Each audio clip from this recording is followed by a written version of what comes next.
एक बात जो मैंने अक्सर जब क्लाइंट्स आते हैं फ्री कंसल्टेशन के लिए या वीडियो कॉल पे या बात होती है, तो क्लाइंट्स को नॉर्मली ये लगता है कि जो भी एस्थेटिक क्लिनिक्स हैं या एस्थेटिशियंस होते हैं या डॉक्टर्स जो स्किन के हैं, इनके जो ट्रीटमेंट्स का मकसद होता है वो अमूमन जो यहाँ चला जाता है एक दफ़ा, बस वो फिर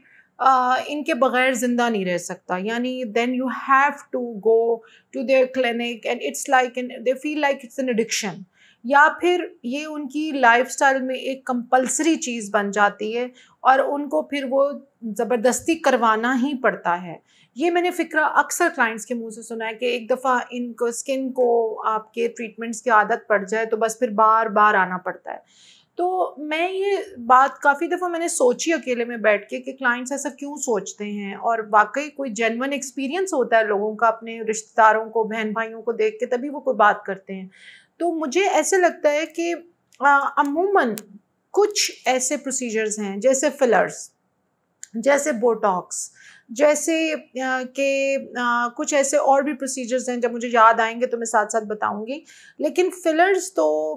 ऐसे प्रोसीजर हैं जो every 6 to 8 months every year आपको करवाने पड़ते हैं, और बोटॉक्स भी बहुत रेगुलर बेसिस पे करवाना पड़ता है। लेकिन मैं पर्सनली अपने क्लिनिक में ऐसे प्रोसीजर्स को थोड़ा-सा डिस्करेज करती हूँ, थोड़ा-सा नहीं काफ़ी ज़्यादा डिस्करेज करती हूँ, जिसके अंदर आपको आर्टिफ़िशियल चीज़ों के ऊपर डिपेंड करना पड़े। मेरी प्राइमरीली ये कोशिश होती है कि चाहे क्लाइंट को थोड़ा-सा मुझे कन्विंस करने में टाइम लगाना पड़े, they are always looking for a quick fix कि जी हमारी हफ़्ते के बाद शादी है या मेरे भाई की मेहंदी है and I have to look good, तो मुझे फ़ौरन ये फिलर डाल दें, यहाँ पे भी, इधर भी, इधर भी।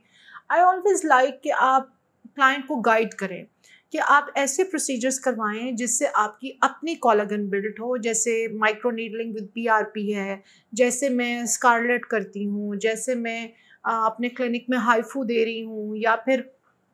जो थोड़े से एजेड क्लाइंट्स हैं, जो 35 प्लस हैं या 45 या 40 प्लस हैं, उनको हम थ्रेड्स, पीडीओ थ्रेड्स वगैरह दे रहे हैं। इन सब का मकसद ये है कि हम आपको रेगुलर बेसिस पे अपने क्लिनिक का कोई क्लाइंट नहीं बनाना चाह रहे। जैसे पार्लर में आपको रूट टच के लिए हर 15 दिन के बाद जाना ही पड़ता है, तो मेरी ऐसी कोई कोशिश नहीं होती, and I always guide my clients कि आप ऐसे प्रोसीजर्स की तरफ जाइए जिससे आपको लॉन्ग टर्म में अपनी कोलेजन मिले। मतलब अगर आप नेज़ोलेबियल फ़ोल्ड में यहाँ पे फिलर डलवा के चली जाती हैं, तो इससे हमारा तो बहुत फ़ायदा है। आप 6 मंथ्स, 4 मंथ्स के बाद दोबारा आ जाएँगी। अगर आपने एक बेसिक फिलर डलवाया है, 8 मंथ्स में आ जाएँगी। लेकिन अगर आपने पीडीओ थ्रेड या पीएलएलए थ्रेड या पीएलए थ्रेड डलवा लिया है, या आपने माइक्रो नीडलिंग के सेशंस ले लिए हैं, तो वो आपको इतना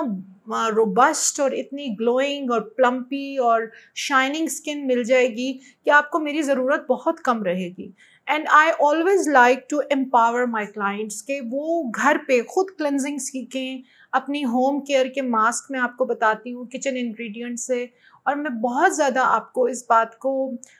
इनकरेज करती हूँ अपने क्लाइंट्स को कि वो collagen building, collagen boosting treatments लें रादर देन रिलाइंग ऑन बिला वजह बोटॉक्स एंड फिलर्स। बोटॉक्स को मैं क्यों डिस्करेज करती हूँ, उसकी बेसिक रीज़न ये है कि this is a botulinum toxin, although this is a fantastic product, इसके बेतहाशा अच्छे यूजेस हैं। यानी जिन लोगों में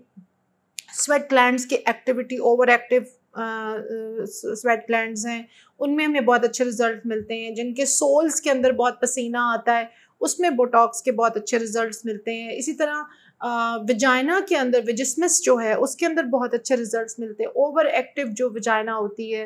इसके अलावा हमें लेकिन फेस का जो अपर 1/3 है, उसमें मुझे इसके यूज़ से थोड़ा सा ऑब्जेक्शन है, with due respect to all the people who are using it. Obviously हर एक का अपना एक ओपिनियन होता है, and I think having my own opinion is not illegal, it is actually allowed कि हर इंसान का अपना एक ओपिनियन किसी ट्रीटमेंट के बारे में हो सकता है। तो मुझे इससे जो बुनियादी तौर पे ऑब्जेक्शन है वो ये है कि ये एक टॉक्सिन है, this is called botulinum toxin, and it paralyses the underlying muscle. जब ये अंडरलाइंग मसल को पैरालाइज कर देता है, तो एक्चुअली ये उस एरिया को ए वास्कुलर तो नहीं करता, लेकिन वहाँ उस एरिया को पार्शली डेड टिश्यू बना देता है। एंड 2 to 3 टाइम्स बोटॉक्स लेने के बाद आपका जो फोरहेड का मसल है वो बिल्कुल ख़त्म हो जाता है। मेरे पास क्लाइंट्स आते हैं जिनकी मुझे बाकायदा सिर्फ बोन फील हो रही होती है, एंड देन उनको एस्थेटिशियंस या डॉक्टर्स ये कहते हैं कि अब आप इसमें थ्रेड्स डलवा लीजिए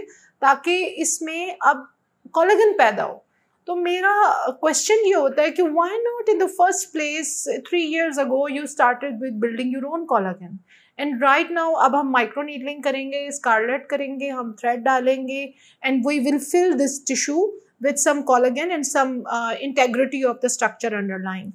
तो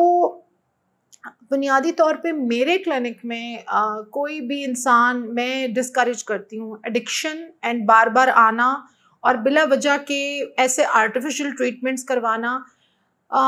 उसमें थोड़ा सा रोल मैं समझती हूँ कि मीडिया का भी बहुत रोल है, सोशल मीडिया का, मूवीज़ का, और कुछ हमारे जो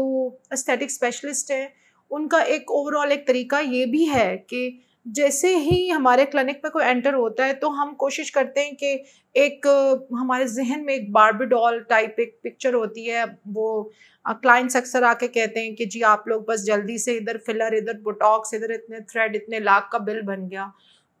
तो ये मेरा तो ऐसा एक्सपीरियंस अपना नहीं है बाय द वे, लेकिन क्लाइंट्स बताते हैं। मेरा जो तरीका है, मेरा तरीका ये है कि मुझे बार्बी डॉल बनाने में इंटरेस्ट नहीं है। I am not interested in any primarily मेरे दिमाग में कोई फिगर नहीं होता कि मैंने इस क्लाइंट को वैसा बनाना है, इसकी नाक ऐसी है तो मैं इसकी नाक को बिल्कुल वो पॉइंटेड बना के दूं या चीक्स को उठा दूं। मेरा जहन ये होता है कि अल्लाह ताला ने जो चीज़ बनाई है आप उसको ही खूबसूरत बनाएं, उसकी स्किन अच्छी कर दें, उसकी स्किन को ग्लोइंग कर दें, उसके बाल अच्छे कर दें, आँखों के नीचे से अच्छी स्किन दे दें, उसकी पूरी स्किन को एक इवन टोन में ले आएँ, थोड़ा सा लिप के अंदर अगर फिलर चाहिए तो वो डाल दें, और जितना नेचुरल और उनकी स्किन के स्ट्रक्चर और उनके अपने स्ट्रक्चर के करीब हम रह के काम करें, ताकि ये पता ना चले कि उन पे कोई काम हुआ है। कोई पूछे कि आप अच्छी लग रही हैं लेकिन क्या हुआ है ये पता नहीं चलना चाहिए। ये मेरा तरीका है काम करने का, एंड आई होप इस वीडियो से आपको कोई फ़ायदा हो। और जो ख़वातीन डिफरेंट इश्यूज़ के साथ काफ़ी कंफ्यूज्ड आती हैं कि वो वाले डॉक्टर तो ये कह रहे हैं और वो डॉक्टर ये कह रहे हैं, और उनके पास काफ़ी मल्टीपल किस्म के नुस्खे होते हैं, तो उनको थोड़ी सी समझ आ जाए कि मेरे पास जब वो आएंगी तो मेरी अप्रोच किस तरह से होगी उनके साथ।